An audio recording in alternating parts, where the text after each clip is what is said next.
Clapping कर दीजिए। आशुतोष जी कहाँ गए? आशुतोष जी आप यहाँ पे हमारे जो क्लैपिंग ने रुकनी चाहिए। कार्यकर्ता बंधु जी तुल्य कार्यकर्ता बैठे हैं, इनका आपको कर दो।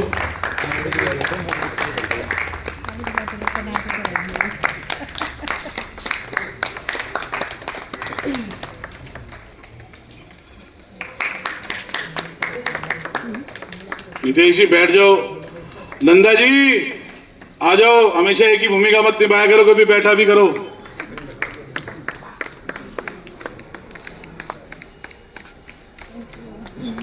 हमारे बीच में सरवर जी भी आए हुए हैं, इनका भी स्वागत है, अभिनंदन है।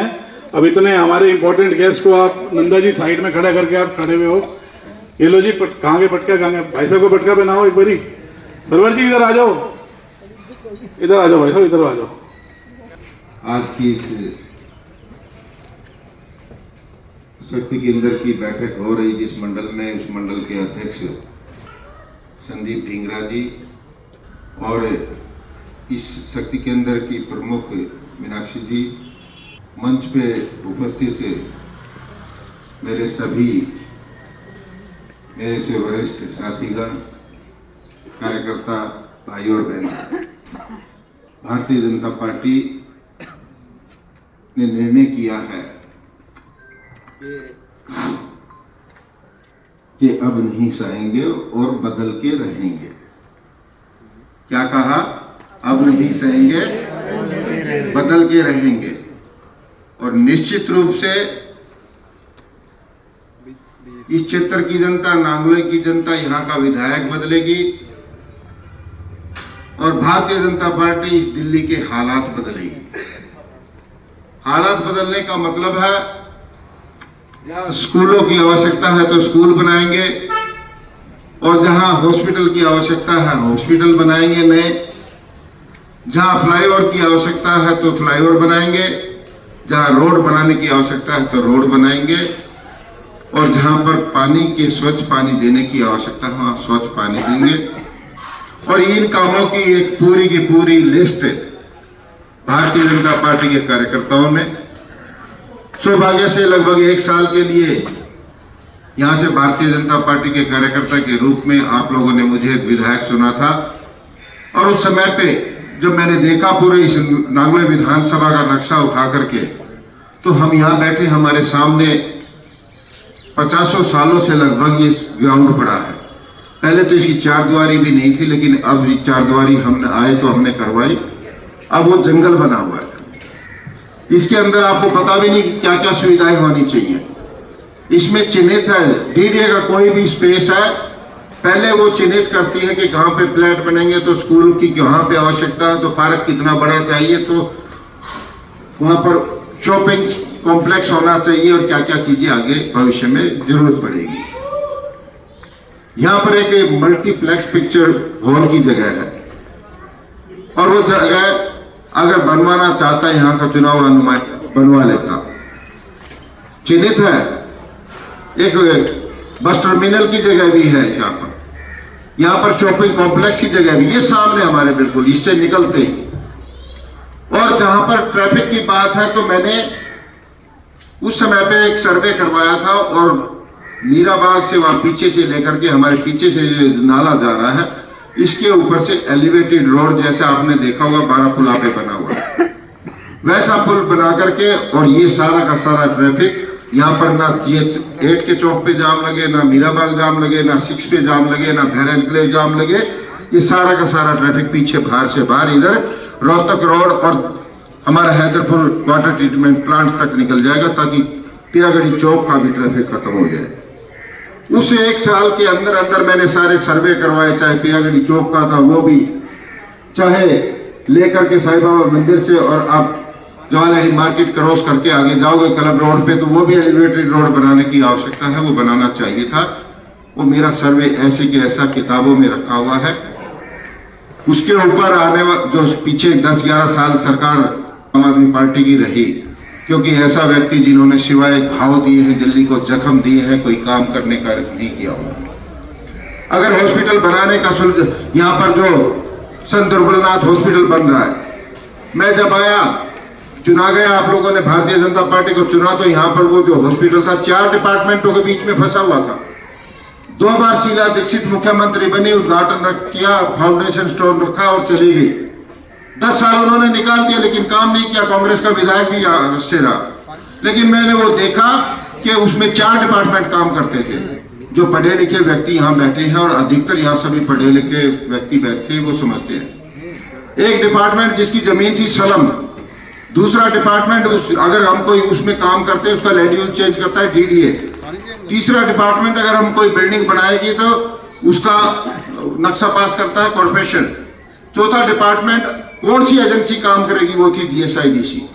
चारों के चारों आपस में उलझे पड़े थे, ना उसका लैंड यूज चेंज हो रहा था, ना उसका नक्शा पास हो रहा था, ना उसका जो है टेंडर पे वो जा रहा था। और वो मैंने एक टेबल पे बैठा करके प्यार प्रेम से सभी अधिकारियों को सुलझा करके वो जमीन टेंडर पे लगवा दी थी, और वो टेंडर लग के आज वो हॉस्पिटल बन रहा है, जिसका लाभ क्षेत्र की जनता को मिलेगा।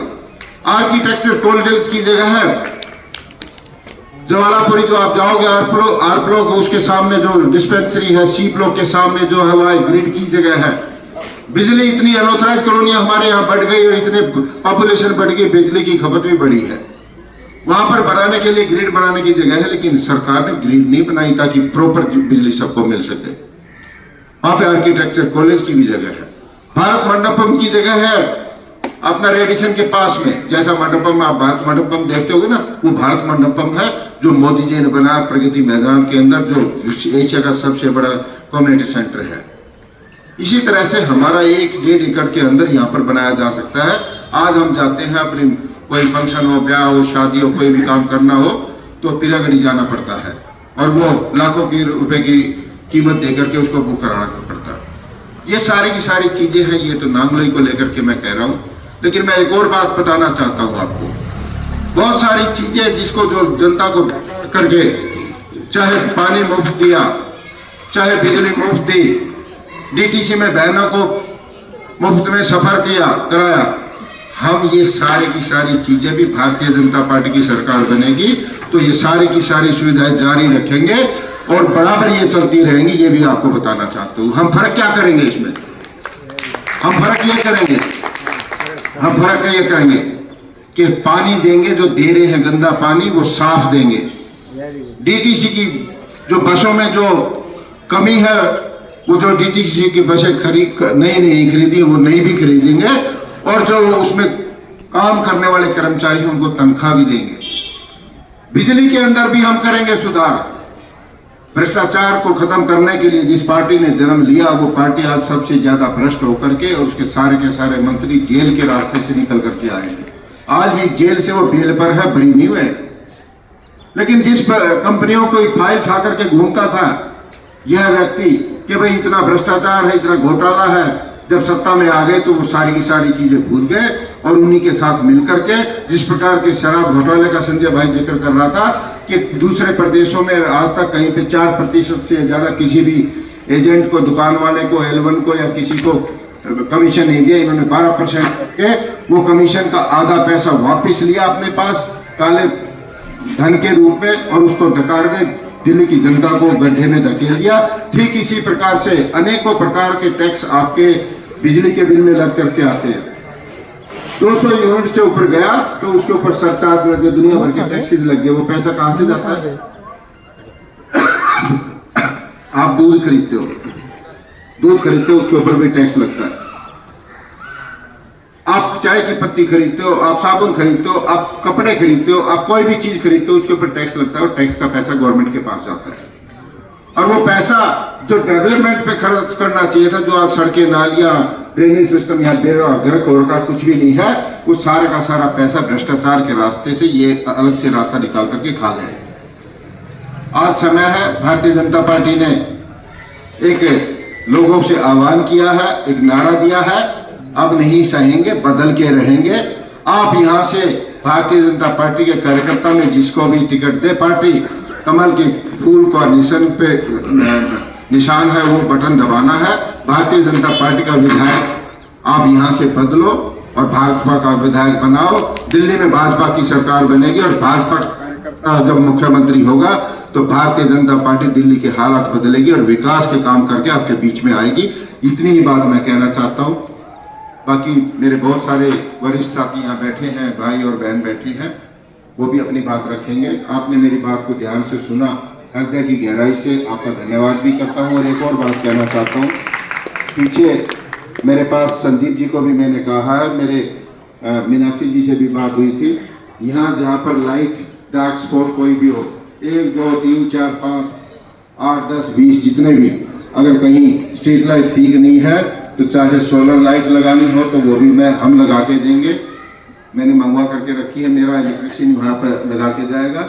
और स्ट्रीट लाइट खराब है और रोशनी ठीक नहीं है तो चाहे स्ट्रीट लाइट लगानी होगी तो वो भी लगाएंगे। आपकी सेवा में हमेशा काम करते रहेंगे। बहुत बहुत धन्यवाद। भारत माता की, भारत माता की, भारतीय जनता पार्टी बहुत बहुत धन्यवाद। बहुत देर हो गई आप सबको। मैं बस सभी के नाम लेकर के सम्मानित मंच और उपस्थित सभी सम्मानित हमारे देव दुर्लभ कार्यकर्ता और देवी और सज्जनों और सम्मानित हमारी जनता, देखिए आज हम सब संकल्पित होकर के जाएंगे यहाँ से और संकल्प लेंगे कि अब और नहीं सहेंगे, बदल के रहेंगे। अब और नहीं सहेंगे, बदल के रहेंगे। अब और नहीं सहेंगे, बदल के रहेंगे। अब और नहीं सहेंगे, बदल के रहेंगे। क्योंकि जिस बात को अगर हम 3 बार बोलते हैं तो वो बात संकल्प में हो जाती है। तो संकल्प ले लिया हमने। एक बार आवाज नहीं आई आपकी, भारत माता की जय, भारत माता की जय। क्योंकि जो ये केजरीवाल की सरकार आई आप लोगों के बीच में, मैं ज्यादा बात ना कहते हुए, बहुत टाइम हो गया है, बस कुछ वादे आपके बीच में लेकर के आई थी आने से पहले। एक तो ये था कि सबसे मेन कि हम भ्रष्टाचार बिठा देंगे, दिल्ली में आएंगे, आप हमें मौका दो। सबसे पहले तो यही था। अन्य हजारे जब आंदोलन चला था 2013 में, यही एक वादा करके दिल्ली से आया था। और आज मेरे ख्याल में तो सबसे ज्यादा अगर कोई भ्रष्ट है तो वो हमारे केजरीवाल जी, इसके बारे में जताऊंगा मैं, जो कि मुख्य आरोपी कहूंगी इसको मैं, एक सरगना। कैसे इसने दिल्ली को ठगा है, कैसे इसने लूटा है, वैसे तो मेरे से पूर्व सभी ने बताया होगा। अगर आज यहाँ पर अगर हम बैठे भी हुए हैं तो कहीं ना कहीं हम उस जानलेवा सांस में बैठे हुए ले रहे हैं अभी इस टाइम भी, जो कि हमारी जान पर बनी हुई है। हम कोरोना जैसी महामारी से भी जूझे हैं अभी, और हमारे जो देश के प्रधानमंत्री नरेंद्र मोदी जी ने सबकी जान बचाई थी। लेकिन एक ही बंदा है जो कि प्रदूषण जैसी हवा हमें फ्री में दे रहा है। फिर हमारे घरों में जो पानी आ रहा है, आप सब बहनें भी बैठी हुई हैं, क्या वो प्रदूषण से मुक्त है? क्या वो जहरीली नहीं है? तो जो हवा और पानी हमें अच्छा मिलना चाहिए वो ही जहरीला है, क्योंकि ये भ्रष्टाचार में मिला हुआ है। जो पानी की सफाई करनी चाहिए 15 करोड़ ये हजम कर गया, इसने पानी को साफ नहीं किया। और जो हमारे घरों में पानी आ रहा है, नलों में पानी आ रहा है, वो प्रदूषण से मुक्त और एक जहर युक्त पानी आ रहा है हमें पीने के लिए। तो वो दिल दूर नहीं है, जिसमें कि हमें जानलेवा हमारी को बीमारियां जो लगी हुई है वो इस केजरीवाल की देन है। हमारे जो बच्चे बीमार हैं वो इस केजरीवाल की देन है।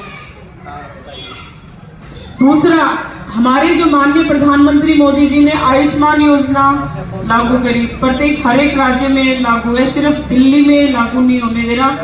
इवन जो पंजाब में भी ये हमारी आयुष्मान लागू है, लेकिन हमारे जो दिल्ली में इसने लागू नहीं होने दी है, क्योंकि ये नहीं चाहता कि हम लोगों का भला हो किसी भी तरीके से।